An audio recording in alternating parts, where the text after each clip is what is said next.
State mail TV में आप सभी दर्शकों का हार्दिक स्वागत है। मैं हूं आपके होस्ट स्वाति गौतम और आज हम पहुंचे हैं कृष्ण नामी गौशाला में, नंदीशाला है जो कि, और यहां पर आज हम पहुंचे हैं। हमारा मेन मोटिव है कि लोग नंदीशाला तक पहुंचे क्योंकि ये शहर से थोड़ा आउट पड़ जाती है, दूर है। तो हमारी ये रिक्वेस्ट है सभी से। और आज हम बात करेंगे यहाँ पर जो काफ़ी समय से काम कर रहे हैं या यहाँ मॉर्निंग में आते हैं और शायद वो रात में भी यहीं रहते हैं और काम करते हैं, तो उनसे जानेंगे वो कैसे यहाँ केयर कर रहे हैं और क्या करते हैं, उनकी दिनचर्या क्या रहती है। तो नमस्कार सर। आज पहले तो सर आप अपना नाम बताइए। मेरा नाम बूटा सिंह है जी। आप यहाँ कितने टाइम से यहाँ काम कर रहे हैं? 5 साल हो गए जी मेरे। 5 साल हो गए। सर आपकी रूटीन क्या रहती है यहाँ?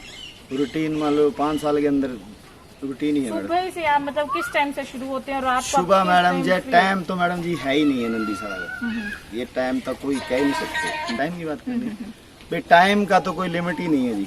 अगर हम टाइम देख के काम करें तो नंदीशाला नहीं चलेगी। ये डांगर नहीं इसमें चारा नहीं डाल सकते। सर आप स्टेट मेल टीवी के थ्रू किसी को कोई मैसेज देना चाहते हैं? मैं तो मैसेज यही देना चाहता हूँ मैडम कि ये नंदीशाला चल रही है और ये संस्था के माध्यम से चलती है, और इसके जो भी बेली साथी कोई भी बहन भाई जुड़े, सज्जन दानी कोई भी जुड़ रहा है तो बढ़िया तरीके से वो जुड़े नंदीशाला से, ठीक है। क्योंकि इन गौओं की और नंदियों की जो भी बाजार के अंदर बेसहारा डांगर है, उनकी ये सहारा नंदीशाला ही है और कोई गौशाला नहीं है और ना ही कोई और रखता है।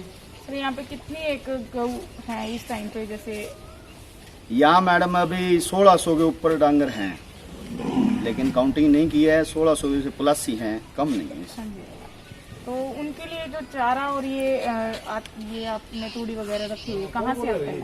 ये तूड़ी मैडम 2-3 गांव जुड़े हुए हैं। जैसे हमारे साथ कई दानी सज्जन ऐसे हैं जिन्होंने 100 कुंटल का भी दान किया है, और कई जिम्मेदार ऐसे हैं जो हमारे साथ जुड़े हुए हैं, वो उनकी तूड़ी दी है। तो सर जैसे कि यहाँ पर कितनी एक लेबर काम करती है? लेबर मैडम यहाँ 14 और 15 आदमी के बीच में रहती है।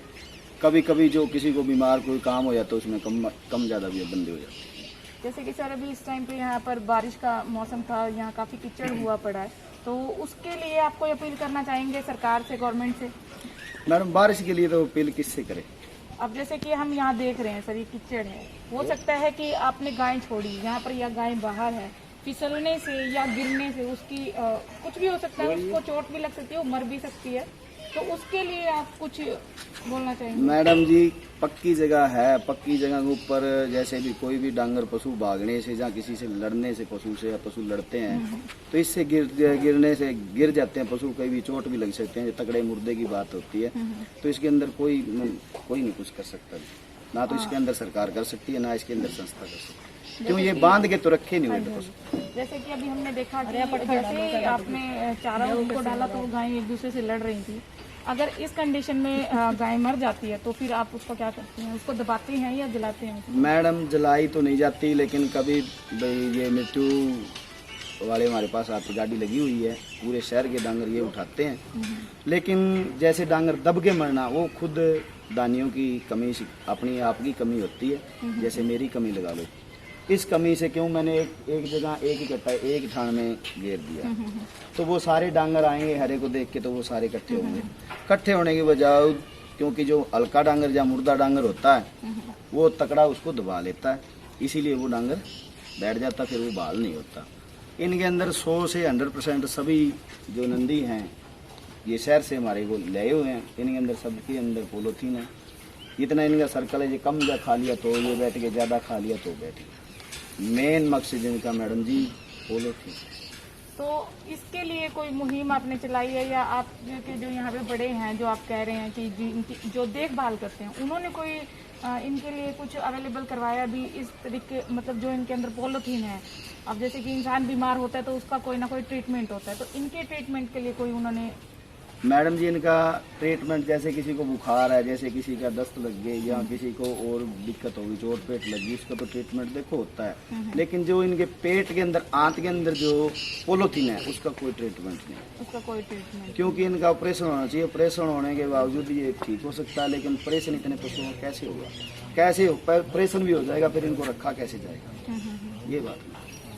जैसे कि सर अंदर कुछ गाय मरी पड़ी है, तो वो किस वजह से है, या फिर कब तक उन्हें उठाया जाएगा? ऐसा भी क्योंकि जैसे कि हम लोग एक कॉमन सी सेंस में बात करें कि जब एक मुर्दा इंसान पड़ा होता है घर में, तो हमारे को ये होता है कि जल्दी से जल्दी इसको अंतिम संस्कार इसका किया जाए। वायरस, लोगों में डर होता है कि वायरस होगा, और अभी तो फिलहाल जैसे कोरोना का टाइम ही चल रहा है, तो उसके लिए आप कुछ कहना चाहेंगे?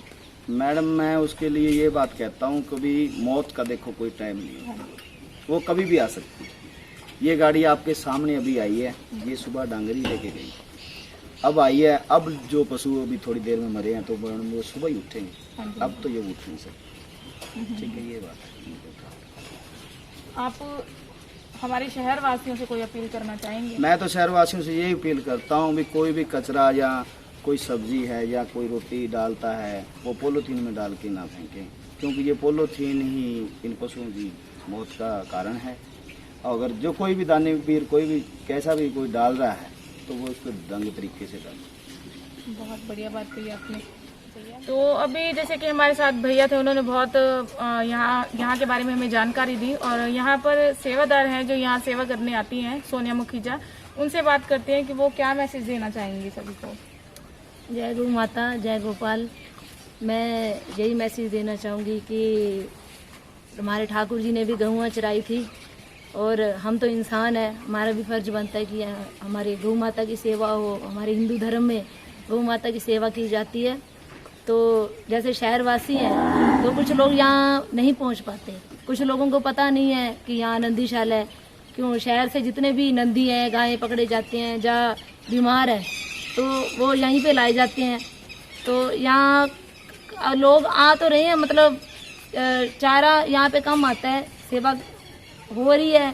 तो मेरी यही प्रार्थना है शहरवासियों से, सभी से, कि लोग जैसे गौशाला पास पड़ती है तो लोग वहीं चारा डाल देते हैं, वहीं पहुंच जाते हैं। तो ये सोचते हैं कि इतनी दूर जाएंगे चारा डालेंगे। मेरी आप सभी से, शहरवासियों से, सभी से अपील है, सभी से प्रार्थना है कि जैसे नंदीशाला में भी पहुंचे, यहाँ चारे की व्यवस्था कम है तो चारा भी यहाँ पहुंचे। आप आके यहाँ आके देखें कि क्या व्यवस्था है, कैसे है, तो यहाँ पे चारा पहुंचे और गौ माता की सेवा हो।